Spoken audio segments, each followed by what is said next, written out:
Today's session has to do with project finance. If you go to your learning package 4, right, I've uploaded it there. It has to do with project finance, cost planning. So this slide would tell us about the content of this learning package, what's within the learning package, and how it all fits together in the overall model. Right. And for this session, we want to look at project finance. How do we finance projects, right? Where do we get the money from? When does money come into a project? The cash flow, what's the interest when it comes to project financing? We'll look at cash flow as well in terms of when money comes in, when does money come in, when does it go out, what sort of interest affects X, right? What are the different ways by which we could finance a project, where we look at a discounted cash flow approach in terms of financing. So there are three main aspects. Today we basically looked at a general overview of what project finance means, how do we establish the budget, initial budget, and then how are we able, what are the concepts that influence being able to evaluate up from alternatives and making a choice as to what projects you need to fund. And then subsequently, the next lecture or two will look at cash flow forecasting, right? I mean, when it comes to cash flow, what are the key components we look at? We need to have our project plan or schedule, and based on that, we'll be able to determine when we need to pay our contractors. But then also our cash flow, it's tied into how, it's tied into what's your inflow, where is the money coming from, which bank is it coming from, at what stage is it coming from. All those things are important because it also affects the interest, right? As and when money comes in, if you're obtaining it from a bank, you probably need to pay your interest. You need to have a cash flow plan to be able to know when you are going to pay your subcontractors or your suppliers because without paying them, your project may face some difficulties or challenges. And then the last one will be on value management. And then we'll also do a case study or seminar on value management. So between George and myself, we'll be handling these two topics. This learning package between George and myself. So that's basically an overview of what it is. If you go to learning package 4, there's a slide on project finance, and then also there are other materials on there.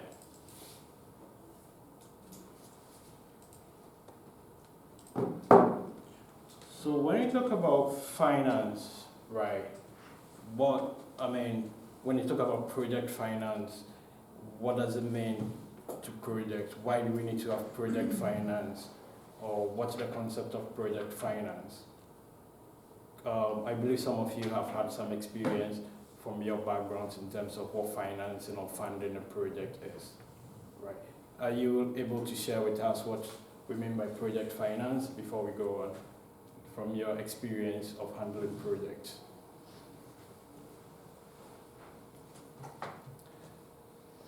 Project finance or financing a project, what it means. Any experience or anyone to share what project financing means? The weighted average cost of money raised, how much is going to cost you? Sorry? The weighted average cost of money raised to complete a project. And some money you might be bringing from yourself, just like a mortgage, 5% deposit, 10% deposit, and rest is debt. And then you work out the average cost of it. Okay, so you said project finance has to do with the weighted average cost of obtaining money. Yeah, and the returns on it. And the returns on it. Perfectly financial perspective, yeah. Okay, yeah, that's a good way of looking at it. So basically, project finance has to do with, being able to access funding for your project, and then also being able to determine whether your project is viable enough to be able to pay off whatever money you're obtaining, right? And usually, unlike, let's say, corporate or other sort of finances, right, where in project finance, you use the project itself as a collateral against the funding you are going to obtain, right? So maybe if you, for instance, going for funding from a bank for, let's say, this building tends to serve as a security for the money you are going for from the bank. Unlike if you're going for a personal loan, or let's say if you're going for, let's say, a loan for your business, you're most likely to use what the assets of the organization, or sometimes even the shareholders' assets as what a collateral for the loan. But for project finance, normally you use the assets or the project itself as a security against the loan.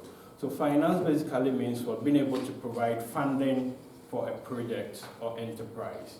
But then there are things you need to look out for when it comes to project finance, right? The first thing we look at here is what in project we know that the main thing we need to do is to be able to establish our budget. To be able to get access to the money, you need to know how much you're looking out for, or how much you need to obtain from the bank, right? Which means you need to be able to obtain or estimate what's your budget. But then typically, we go through a cost management process when it comes to projects, which is a cycle. The very first element of what we do there is that we need to, organizations have they face the decision to be able to invest in different projects or different activities, right? So then the case is that which one should they invest in? Which comes to the feasibility or viability of options.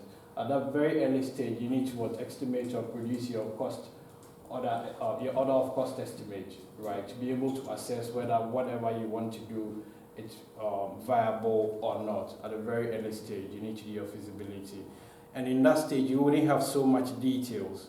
You probably have some sort of conceptual design or schematic design, but you still need to be able to do some sort of budgeting. And then you make use of, typically people make use of discounted cash flow analysis when it comes to determining the viability. And then once you're able to do that, you sort of set, so this will give you an idea of at what stage, or let's say what budget will make my project viable or profitable, right? So once you're able to determine that, okay, if I'm able to deliver this building for, let's say, £20 million, I probably will make a profit of 2 million or 3 million from my operation. Then that 20 million becomes your budget. You wouldn't want to exceed or go beyond that 20 million, which is where you come to, so you set a cost limit. And then once you've set your cost limit, you then go to the design stage. At the detailed design stage, you make sure that your design, you control the cost of the design. You make sure that the design does not really exceed your cost or your budget. And then during the actual construction stage, you also go through your cost control process. And then at completion, you do an analysis to be able to come up with the average cost of construction for such a building as a company, and you put it on your database. So that when you are able to, when you get another project again, you know, okay, if it's a school building, the average cost of construction per square meter, it's maybe £1,000 or maybe £2,000 a square meter.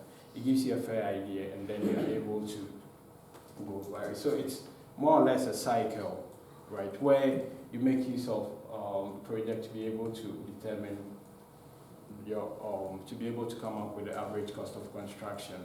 But if you're starting at firm and you don't really have that data, you can make use of the BCIS or database, because it sort of aggregates different figures. We'll take an example of the BCIS later in this lesson.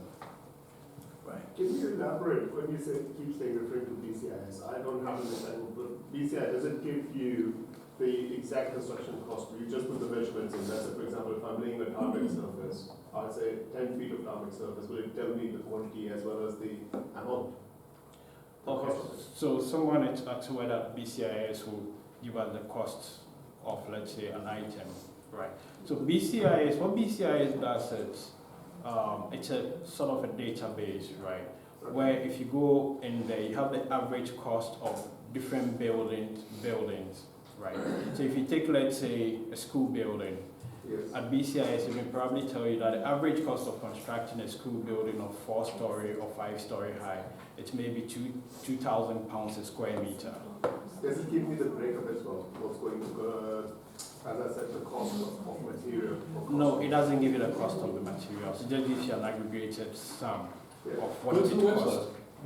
Just suggest them to go to the website. It's on On the. the Yeah. website. No, we'll go there. We'll go to the website later on. We'll come to that place later on. Right. I mean, the university is subscribed to it, so we'll come to Sorry it. about that. Yeah, that's okay, no problem. Right. So, I mean, when it comes to projects, right, the key thing here is that you want to be able to evaluate your alternatives. As an organization, you have a different, you may probably want to do different projects, or you have what competing demands on your resources or budget, right? You could be, let's say, a developer, and you want to determine whether you want to do an office building, whether you want to do a mixed-use development, whether you want to do a residential unit. You could even be an organization and you want to know, should we build a new office or should we probably build a new factory? So you need to be able to come up with what works. You need to come up with various alternatives, right, in terms of, okay, for this project, what's it likely to be able to get me at completion of over its life cycle? And as an organization, you can just sit down and decide. If I'm a developer, I can sit down and say, okay, I wouldn't do anything with my money. I probably would just put the money in a bank, and I'll still obtain some sort of interest on my money, right? I could also decide if I want to go into a project as an organization, I want to be able to know, okay, what's my return on that project? Is my return higher than what I'm likely to get? Let's say if I invested my money in just a bank, for instance, a bank may offer you an interest of 4%, right? If I'm going to a project and I'm getting a return of 2 or 3%, then it's not worth for me to do that project, because if I just sat down and had my money in a bank, I'll get 4%. And if I'm going to do a project and I'll get 2%, why go through the hassle? I probably would just invest my money in a bank. But if I'm getting a return of maybe 10%, then it's somehow worth it, and I'll be able to invest in the project. But how do you know whether you get 10%, 2%, or 3%? This is the basis of project finance, or why we do some of these things. So, I mean, organizations undertake projects. I mean, they are not charity organizations, right? They obviously, every organization is profit-oriented. It wants to make money. So most organizations, when they undertake projects, even if it has a social element, like affordable housing, they still want to make profits. And for the banks also, the banks are there. And the banks, when they give you loans or they give you money for projects, they also want to make profit. So for you to be able to get money from the bank, you need to be able to demonstrate to them that your project is viable or your project is profitable, right? So the key thing in terms of why you're funding a project is to make money for yourself as an organization, and then also for the bank to be able to demonstrate to them that your project is viable and that at completion you're able to make some sort of money. You need to demonstrate to them that if you finish putting up your residential unit, you have buyers who are willing to buy it, right? Which means you need to come up with a business proposal. Typically, you come up with a business proposal when you go in for money from a bank. And that business proposal needs to have your budget. It needs to show your market analysis in terms of who your competitors are, who your competitors are, how you're going to sell off that property, what's your estimated return, and then also what shows that you'll be able to sell that property. So if you're, for instance, doing a residential unit in Oxford, you probably would draw on data from the local authority telling them that, in Oxford, the housing deficit is maybe 20,000, right? And recent development that have been built have been sold in that regard. So it's easy for you to show that your project will be able to be sold off quite easily. And there are various ways by which you can determine or prove to, let's say, the bank or people that your project is viable. You have the rate of return on an investment, which basically you are just trying to say that, okay, if I build a house for maybe 100,000, I'll be able to sell it for, let's say, £120,000. there your rate of return on the investment is about 20%. Right. Rate of return is simply what you expect to make as a ratio of the investment. Right. It's like what you expect to make as a ratio of the investment. And there are various ways. I mean, it's easy if it's just a building you're selling off. Right. If you build for 100,000 and you want to sell it for 120, it's 20%. It's very easy to calculate that. But then some investments you are able to recoup your initial your investment over years. It could be 10 years, it could be 15 years, which means you need to look at your cash flow, right? And in that sense, you make use of what's called the discounted cash flow or present value method, because you're looking at the time value of money over a period of time. If it's 10 years or 15 years, you need to look at its present value. Organizations also make use of the minimal acceptable rate of return. Here, if you're an investor, you could say, okay, if I'm doing any development, I expect to get a minimal return of maybe 15% or 20%. So that's what whoever is doing analysis for you will look at, right? And then on the capital market, you also do a rate versus return, and you have the weighted average cost of what capital. There are different ways, but then the major one has to do with the use of discounted cash flow methodology and its derivative. We'll look at that in one of the lectures when we come to portfolio, selecting a project from a portfolio in details. How then are you able to fund your project? Right? When it comes to, typically organizations don't have the bulk of the money or all the money in their own account. And even if they did, no organizations will want to use all of its money to undertake a project, right? Because you have competing demand. If you're a university, you probably need to pay salaries of your employee. You probably need to invest in IT. You also may have to put up buildings, right? So you wouldn't want to put all your money in building. What you sometimes do is to use a mix of your own money, which is equity, and then what you go for loans or debt from the banks, right, or some lending organization. And in other cases too, especially for government organizations, right, they tend to make use of bonds, right? They sort of give bonds as security instruments and ask people to come buy the bonds for maybe 10 years or 15 years. So the bond may mature in about 10 years or 15 years. And during that period, they agree to pay regular returns on that bond. It could be maybe a bond for 15 years at 7% annual interest. So every year or maybe every 2 years, they pay 7% as interest to whoever bought the bond. But the advantage is that they have money up front to be able to undertake or deliver their project. So projects are basically funded from a combination of equity and debt. Equity means you have your own money, or as an organization, you have you probably may want to do, let's say, a university. The university costs, let's say, 1 million or 100,000, let's assume 100,000 pounds, right? At a client organization, you probably wouldn't want to fund that whole 100,000 upfront. What you can do is to say, I'm coming with, let's say, I want to put 30,000 or 40,000 pounds in the building, right? And then try to look for maybe 60,000 from different funding organizations. It could be from the bank, it could be from, let's say, some sort of private equity market. It could also be some insurance organizations which are interested in funding this type of project. But then you use a mix of ratios. And even in some cases, you kind of make use of debt, equity, and maybe prepayment from people who are buying the property. When it comes to, let's say, a mall, for instance, you're constructing a mall, right?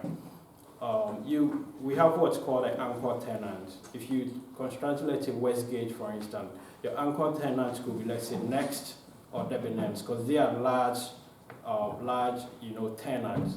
And what they do is that when you have anchor tenants on your projects, you kind of go in an agreement with them that they take up a space for, let's say, 10 years or 15 years, right? So typically, when it comes to, let's say, very large projects such as small, for you to be able to get funding, you need what's called anchor tenants. Your anchor tenants are tenants who are what, big or large, right? Like Next, like Debenhams, like Primax. They kind of partner with you and tell you that, okay, if you build this mall, I'm taking up maybe 500 square meter of space in the mall, right? For over 10 years. And normally for them, you kind of give them a reduced rental rate. And once you have them on board, you can then go to the bank and tell them, listen, we want to do this project. We have maybe X percentage of equity. We also have Next and Debenhams committing to take up space for, let's say, 20 years. They are our anchor tenants, right? So we also, from you, we need maybe 20 or 30% to be able to help us go on to completion. And there is evidence that at completion, the project will generate return because we have XYZ anchor tenants who have committed to the development. So there are different combinations when it comes to funding a project. And then because the banks or insurance organizations are giving you money, right, what they do is they are taking a risk on your project, right? Because you are telling them you do a project, I mean, they've not seen what the project you are doing, but then they are giving you all money, so they are taking a risk, and because of that, they charge you an interest, which is normally their base rate plus some sort of percentage. And then also they charge you what's called a service charge. So once they give you the term sheet, and agree that they are funding your project for maybe 2 million or 3 million, they are giving you that sort of loan. You need to pay them an arrangement fees, which is usually a percentage, about 1% of whatever money they are giving you for their services. And they also do factor in some sort of inflation and make an allowance for profit in that regard. So, any questions so far?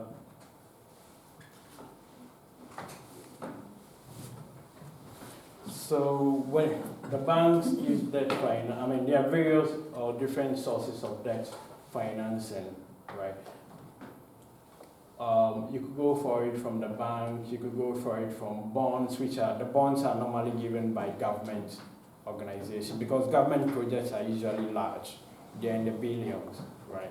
And so they try to it's sometimes difficult for them to get all from one bank because if they sometimes make use of only one bank, the bank is very much exposed to a large risk, right? Because so they sometimes try to make use of bonds where they ask people to come buy bonds and then they will be paid over time. And then bank overdraft, which is usually expensive and usually used by contractors as short-term form of funding. So when it comes to debt financing, we have what's called a fixed interest rate and the variable interest rate, right? So for the fixed interest rate, for instance, right, the bank comes to you and tell you, okay, if we fund your projects over the next, you're supposed to pay us over the next, 10 years. You basically have to pay us an interest of maybe 15% or 10% or maybe 7% of whatever we are giving you over the next 10 years. Right from the word go, you know the total amount you have to pay to the bank for the next 5 or 15 years. And then there's also what's called a variable interest rate, right? When it's variable, sometimes variable in the sense that it's determined by what the base rate of the bank is, right? So there's some agreed margin, right? At the very outset, you agree that the margin they will charge you maybe, let's say, 2.5% or 3%. But then also there's an agreement that this will be 3% plus the base rate. The base rate of various banks vary. It's influenced by the situation in the market, the confidence of investors, and then sometimes the central banking regulations as well. So if you do your analysis well and you think the base rate it's likely to drop in the next 5 or 6 years as a developer or as an investor, you could decide to go for the variable interest rate, right? But if you're not the risk here is that if you are not lucky and the base rate increases, it means your overall interest rate will increase in the coming year, which can affect your payments plan because your income may be fixed. You've done a projection over the next 5 or 10 years that this is the income I'm supposed to get. So if there's any increase in the variable interest rate or the base rate, it may disrupt your balances. So sometimes you just may want to, if you are risk averse, right, and your profit margins are not high, you may just want to go for a fixed interest rate where you know what the next 10 years, this is what you are paying. But then also it's an advantage to the bank because if their base rate goes down, right, it wouldn't affect you. They will gain in that regard. So it's all about risks in terms of whether you are risk averse or you want to take risk.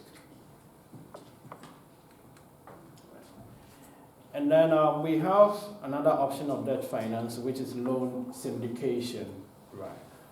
There are cases where you have a major project, probably the project like let's say HS2, which is in the billions, or maybe Crossrail, right? You sometimes could have a project which is 10 billion, 15 billion. And one bank wouldn't want to give you that amount, as a single entity. Because if it does and something goes wrong with the project, it will be screwed or messed up, right? So what a bank does is that it sort of comes into a syndication. So you could have like Citibank partnering with, let's say, 3 or 4 different banks. But then the process is led by Citibank. Citibank, if it's, let's say, 10 billion, Citibank may commit to give you maybe 3 billion. But then also try to bring together 4 or 5 different banks, which each of the other banks may commit towards 1 billion. So you have some sort of syndication.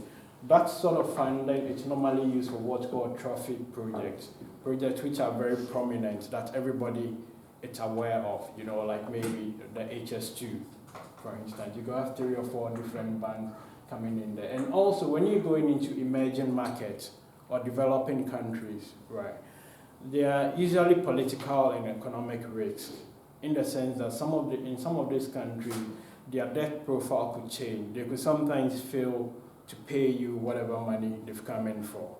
And you as a financial institution wouldn't want to face that risk alone. So you may want to partner with some other financial organization or even the World Bank to sort of provide that funding to that entity or organization.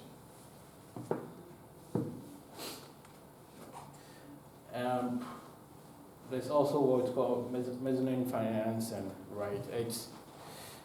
You can say it's a mix of equity and debt, because in mezzanine financing, what happens in here is that it's unsecured debt, unlike the other debts where the property is used as a collateral, right?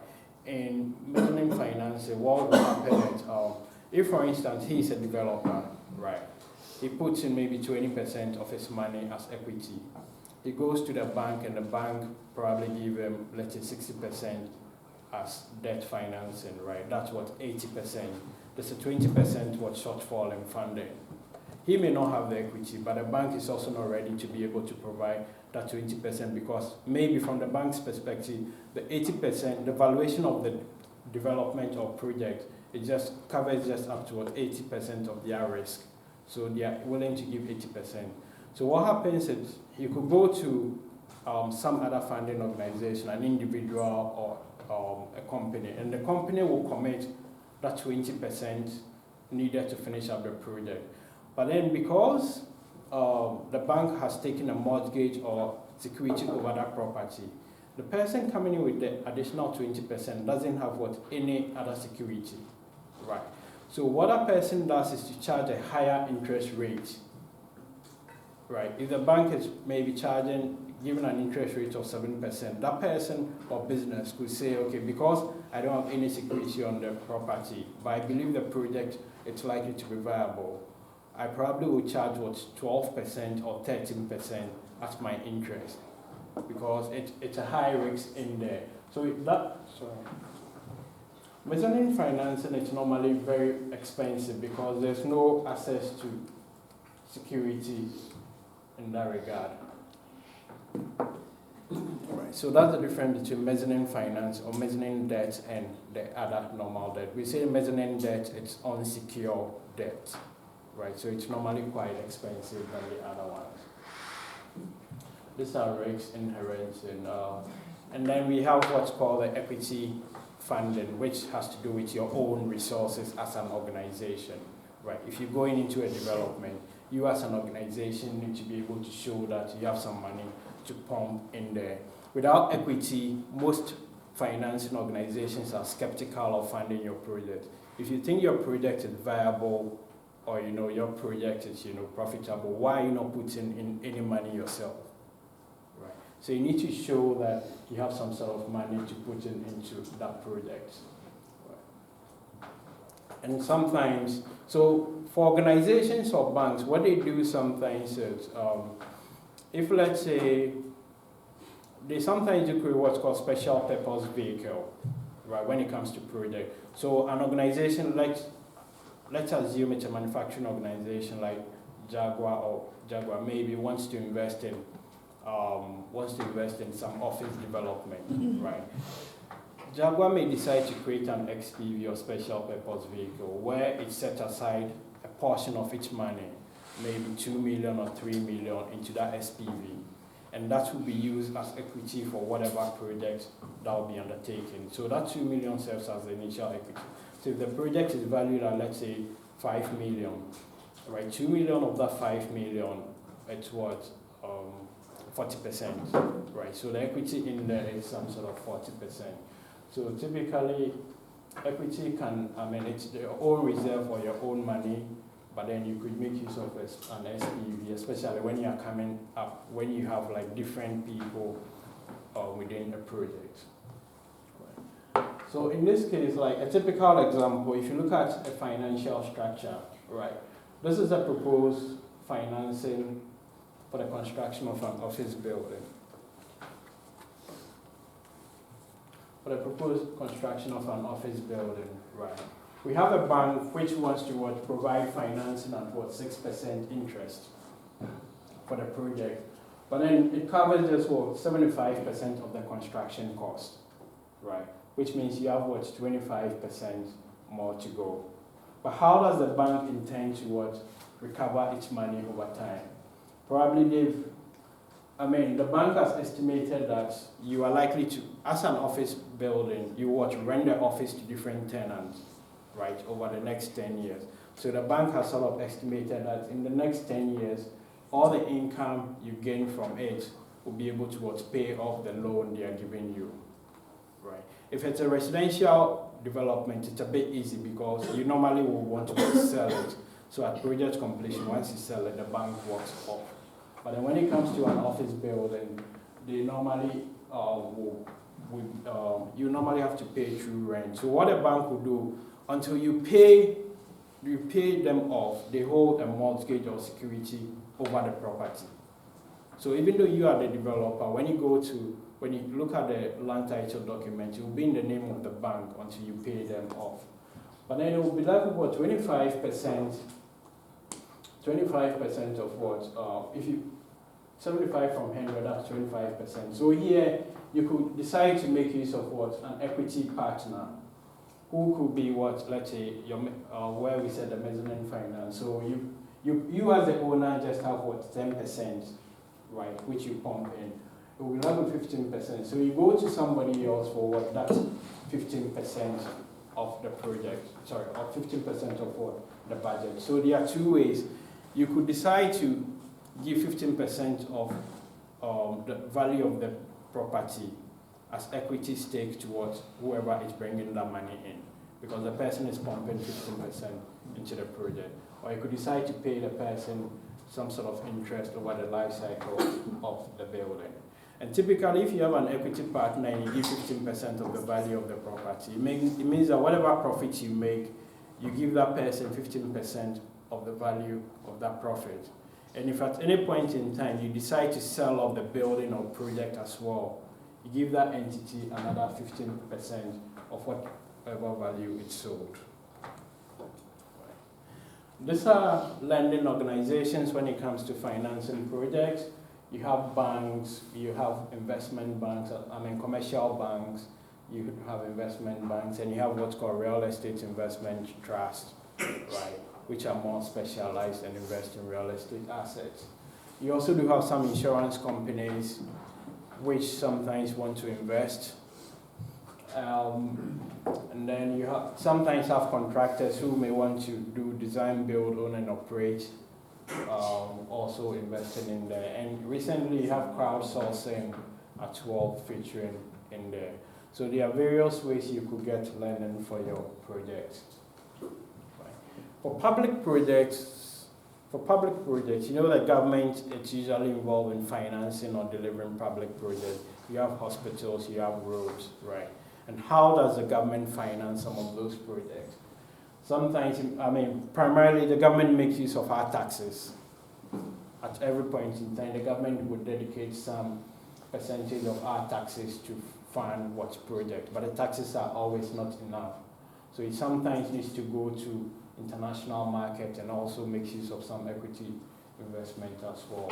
Sometimes private equity funds, or sometimes the government may go to international organizations like the World Bank and IMF to help fund such projects.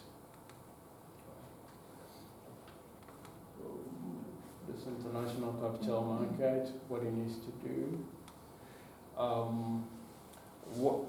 Most of what we've been talking about are what are called economic projects, right? Projects that usually are able to pay for itself. So typically for infrastructural projects in general, you have economic projects where the income from those projects tend to pay for themselves. Or you also have what's called social projects, right? Which are usually done because they are beneficial for the population or general good of the people, but they may not necessarily pay for themselves. You may have some hospitals that are done as what? Development or social projects, right? Even though they may not pay for themselves. You may have projects that are done in some rural areas because you want to lift people out of what? Poverty. Those may not necessarily be economic projects. So when it comes to development projects, those ones are not typically evaluated based on discounted cash flow method.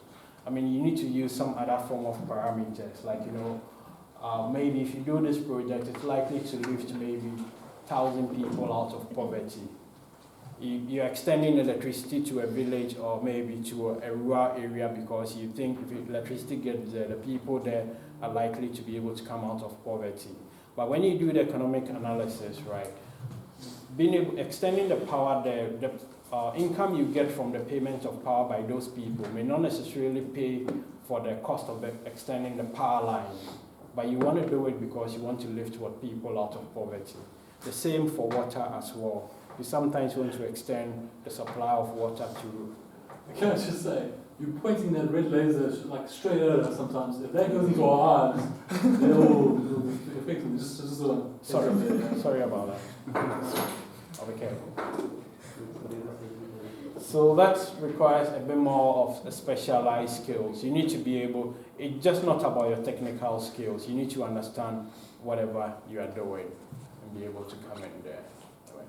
And typically, when it comes to development projects, you typically have what's called development organizations. Like you have development agencies like the World Bank, European Investment Bank, Asian Development Bank. So they basically, aside funding economic projects, they also fund projects that are development or social in nature. And quite a number of you coming from, let's say, developing countries will have an appreciation of some of these development agencies as well. Right.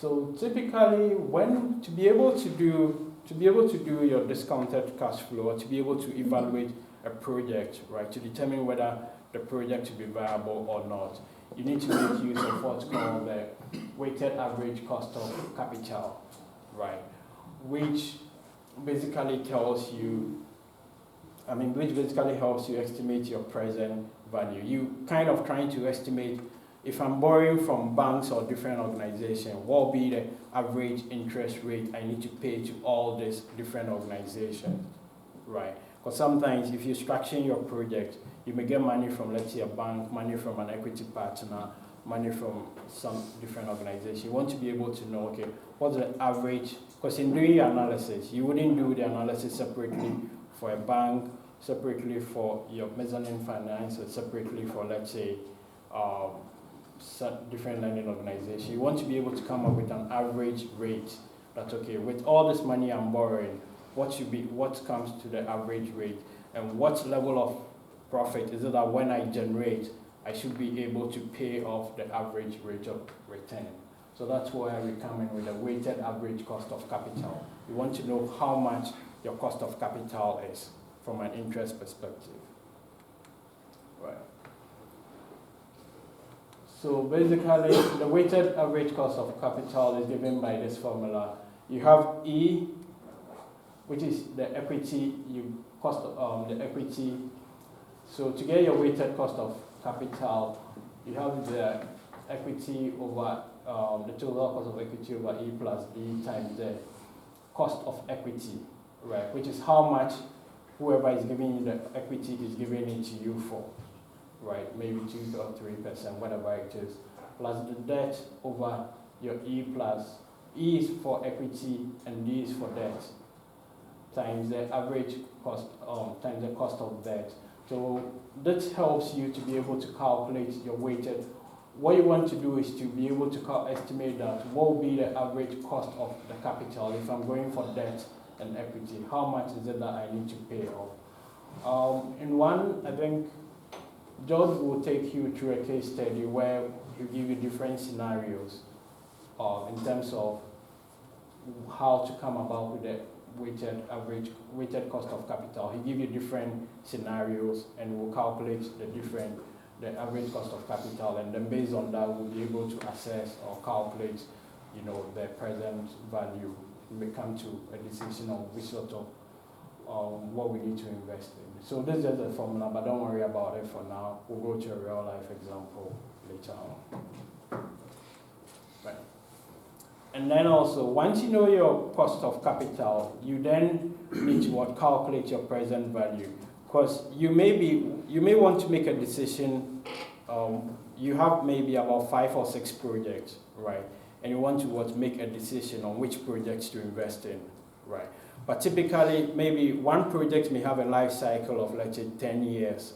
Another project may have a life cycle of, 20 years, right?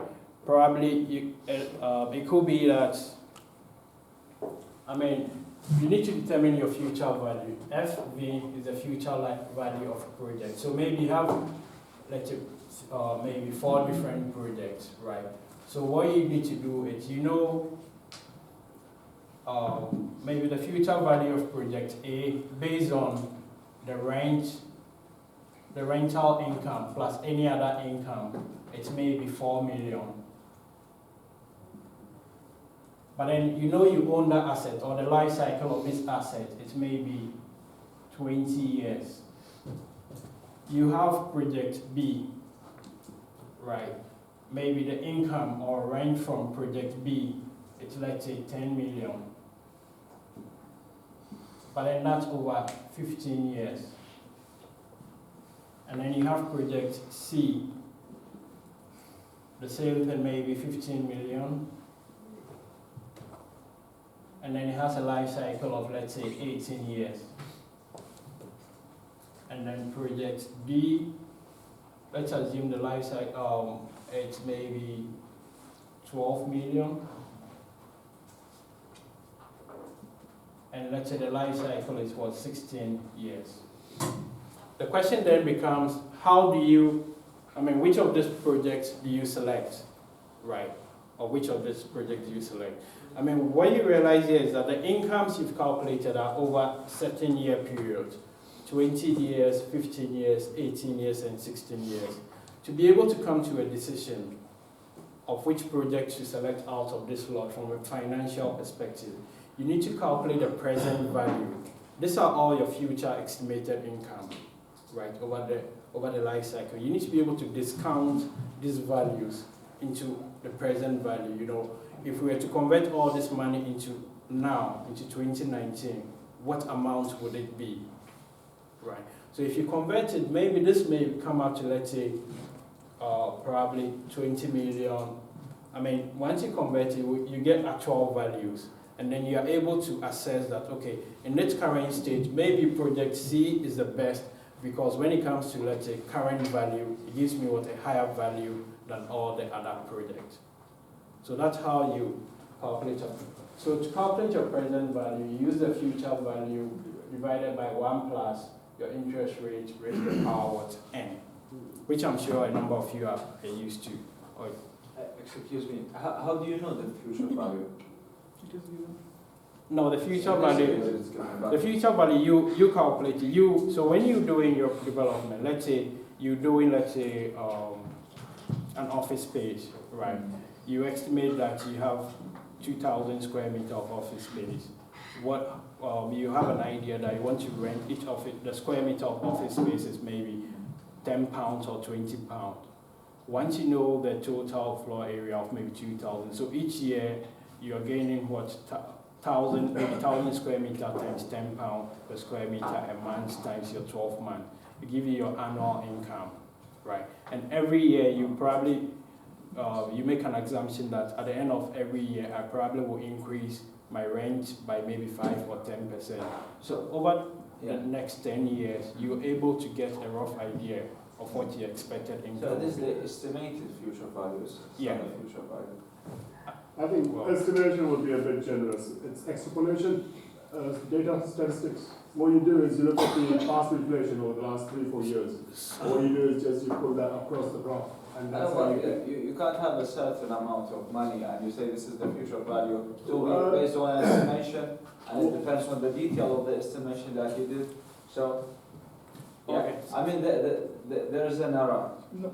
Yeah. There is always an error. Error in terms of Margin, error in terms of. The percentage of the value itself, minus plus. Can you explain? So there's an error in terms of. Error in terms of the actual value that you may get in the future. So it might be less or more. Okay. Someone raised an issue or point that, I mean, when it comes to future value, you are not able to get the exact. Exactly.